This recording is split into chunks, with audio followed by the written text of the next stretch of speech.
Greetings. This is Ramesh Garimella. In this short video, I'm going to show you by means of one example how to find critical numbers and intervals on which the function is increasing and also decreasing for a function. This content comes from section 13.1. Section 13.1.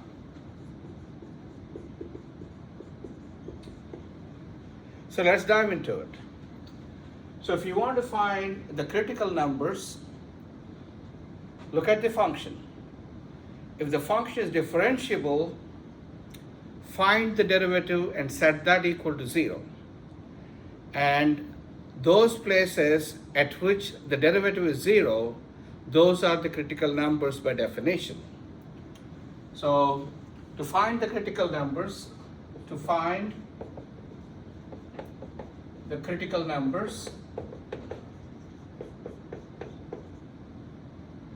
set f prime of x equals 0 and solve. There might be another type of critical numbers where f prime is not defined. But anytime you have a polynomial, you can compute f prime at any point. Therefore, in this case, you have only one type of critical numbers where f prime is 0. Okay? Now let's compute f prime. So f prime of x equals, it's a combination of powers of x. So we are going to use the sum rule, power rule, constant multiple rule, and all those rules you learned in section 12.1. So let's do that. So it's 2/3 times 3x squared. Derivative of x cubed is 3x squared minus derivative of x squared is 2x minus derivative of 24x is 24 and derivative of -4 is 0. So that's your f prime and set that equal to 0.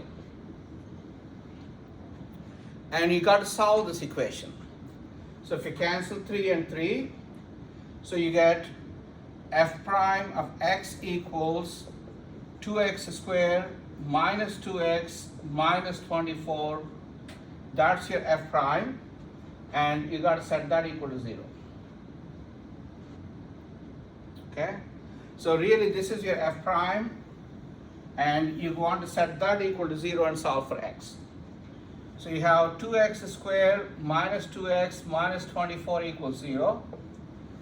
And as you could see, 2 is a common factor for all of them.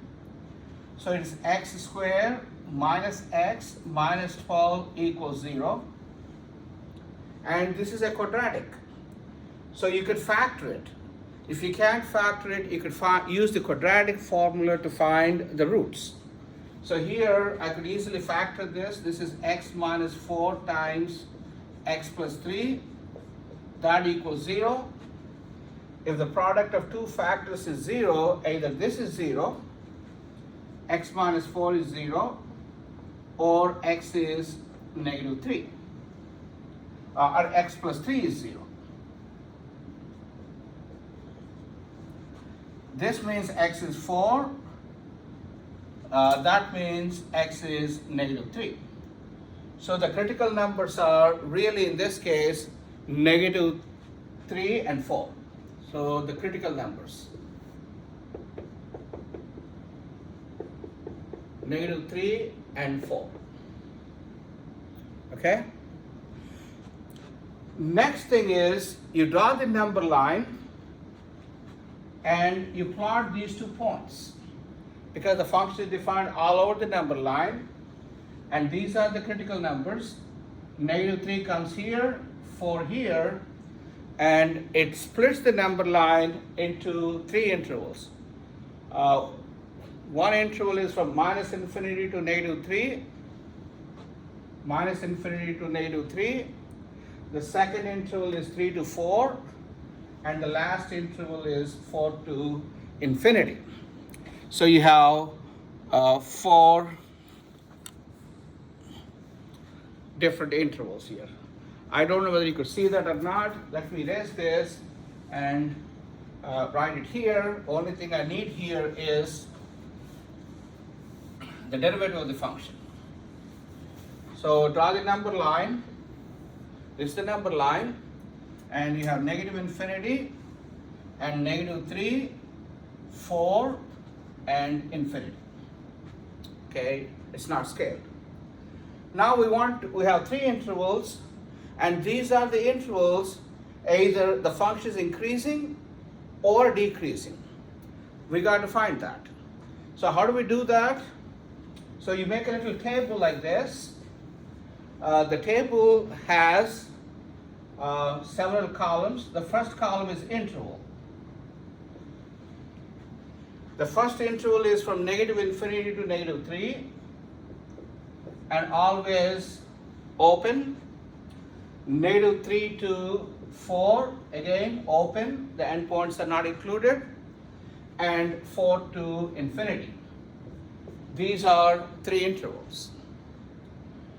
And then you need to determine whether a function is increasing or decreasing in each of these intervals. For that, you need to pick a test point. I call that as T. You could pick any point you want. Therefore, try to pick the most simplest possible point. So in this case, I'm going to pick T equals -4 and make sure the point is in this interval. I chose -4. You could pick any point here. That's why it's called test point. You could pick any point in between -3 and 4. I'm going to pick T equals 0 because 0 falls here. I'm going to pick 5 for my test point. That is your second column. The third column is you compute f prime at these points. F prime at these points. That means I got to go back to my f prime here. This is my f prime, and plug in t equals -4.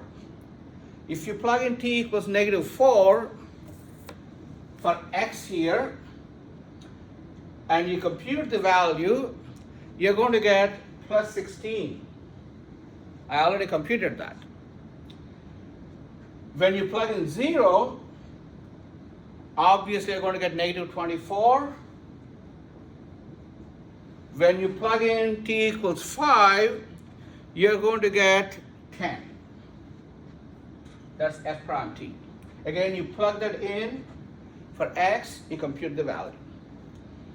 Now, the theory says if f prime is negative, the function is decreasing. F prime is positive, the function is increasing throughout that interval. Since f prime is positive here, that means the function is increasing here.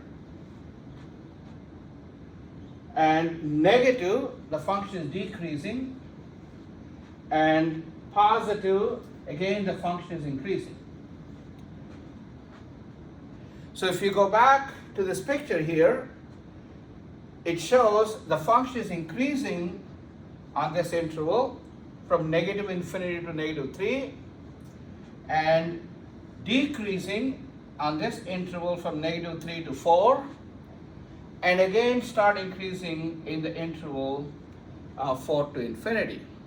And that's how you determine the critical numbers and also intervals where the function is increasing or decreasing.